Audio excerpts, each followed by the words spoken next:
Praise lord everyone. అతి ముఖ్యంగా మీరు ఏ సిచ్యువేషన్లో ఈ వీడియో ఓపెన్ చేస్తారో నాకు తెలియదు, మీరు ఏ సిచ్యువేషన్లో ఈ వీడియోస్ వస్తున్నారో నాకైతే తెలియదు. బట్ డెఫినెట్లీ మీ లైఫ్లో మీరు ఇంతకు ముందు అనేకమైన శ్రమలు, అనేకమైన ఇబ్బందులు, మీరు అనుకున్నది ఒకటి, మీరు ప్రణాళిక చేసుకున్నది ఒకటి, బట్ ఈరోజు అనుకునే రీతిలో మీరు ఈ స్టేజ్లో ఉన్నారు. మీరు ఏదో అనుకున్నారు, బట్ అదంతా అవ్వలేదు. మేబీ మీరు ప్రజెంట్ సిచ్యువేషన్లో కూడా ఏదో సంథింగ్ బాధపడుతుంటారు. మీరు ప్రజెంట్ సిచ్యువేషన్లో కూడా మీకు అనిపిస్తుంది, నాకు ఏం చేత కాదు, నాకు ఏం అవ్వదు, ఎందుకు ఇలా అవుతుంది.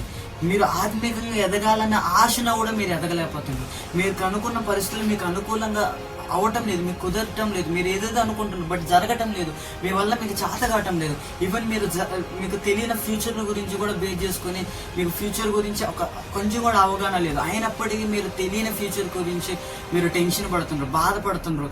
దాని గురించి అసలు తెలియని ఫ్యూచర్ కోసం మీరు ఎంతో అల్లకొల్లం అవుతున్నారు. ఎందుకు ఇలా జరుగుతుంది, ఎందుకు మీకే ఇలా జరుగుతుందంటే మీ పట్ల ఎందుకు మీకు ఇన్ని రోజుల నుంచి ఈ ప్రాబ్లమ్స్ అన్ని ఎందుకు ఎదుర్కోలేకపోతున్నారు. అయినప్పటికీ నువ్వు ఇంతకు ముందు కూడా ఏదేదో అనుకున్నావు, ఏదేదో శ్రమలు అనుకున్నావు, బట్ అయినప్పటికీ ఈరోజు ఈ స్టేజ్లో ఉండడం అంటే ఆయనకి ఏదో ప్రణాళిక ఉంది. అయినప్పటికీ ఈరోజు దేవుడు నేను బలంగా వాడుకోవాలనే ఆశ కలిగి ఉన్నాడు. కాబట్టి ఈరోజు నా ద్వారా ఈ వీడియో ద్వారా మీతో మాట్లాడాలని ఆశపడుతున్నాను. ఎందుకు మనకి ఈ ప్రాబ్లమ్స్ అన్ని ఇలా అల్లకొల్లం చేస్తున్నాయంటే దానికి ఏమన్నా సొల్యూషన్ ఉందా అని అడిగితే డెఫినెట్లీ దానికి సొల్యూషన్ ఉంది. ఏం సొల్యూషన్ ఉందయ్యా అని అడిగితే బైబిల్ నుంచే మనం నేర్చుకుందాం. మనము ఎందుకు ఇన్నిసార్లు ఇన్ని ఓటములు చూస్తున్నాం, ఎందుకు మనకు ప్రాబ్లమ్స్ ఎంత అల్లకొల్లం చేస్తుంది, మనం ఎందుకు అనుకునేవన్నీ జరగటం లేదు. దీనికన్నిటికీ ఒకటే ఆన్సర్, అది నీ తెలివి ద్వారా చేయాలనుకుంటున్నావు. ఒక్కసారి ఆలోచించు మై బ్రదర్స్ అండ్ సిస్టర్స్. నీ తెలివి ద్వారా కాదు, కానీ పరిశుద్ధాత్మ నుంచి వచ్చే తెలివి ద్వారా ఆయన చిత్తానుసారంగా నువ్వు చేయడం స్టార్ట్ చేస్తే తప్పకుండా నువ్వు విజయం పొందుకుంటావు.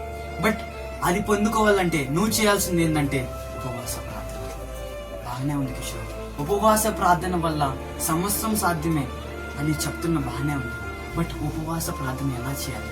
మనం ఈ ఉండే కరెంట్ సిచ్యువేషన్ ప్రతి ఒక్కరు ఉపవాసం ఏదేదో రాంగ్ ఇంటర్ప్రిటేషన్తో వాళ్ళకి ఇష్టం వచ్చినట్టు చెప్తుంటారు. బట్ నిజమైన ఉపవాసం అంటే ఏంటి? ఇది ఒక ప్రశ్న.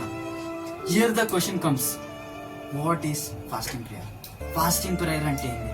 ఫాస్టింగ్ ప్రేయర్ ఎలా చేయాలి? అసలు బైబిల్ పరంగా ఉపవాస ప్రార్థన అంటే ఏంది? అసలు ఉపవాస ప్రార్థన ఎలా చేయాలి, ఎందుకు చేయాలి, ఎప్పుడు చేయాలి? ఉపవాస ప్రార్థన చేయడం వల్ల మనం ఏం పొందుకుంటే మేము పొందుకో, ఉపవాసం ప్రార్థన వల్ల డిసడ్వాంటేజ్ ఏంది, అడ్వాంటేజ్ ఏంది, దాని గురించే మనం ఈ వీడియో ద్వారా మీతో మాట్లాడబోతున్నాం. ఈ వీడియోలో ఏం జరుగుతుందయ్యా, ఏం నేర్చుకోబోతుందంటే దీని గురించి ఉంటుంది. Today we are going to discuss about what is fasting prayer, how fasting prayer we need to do, what Bible is telling about fasting prayer, and last and important thing, advantage of doing fasting prayer. Without wasting our time, let's get into the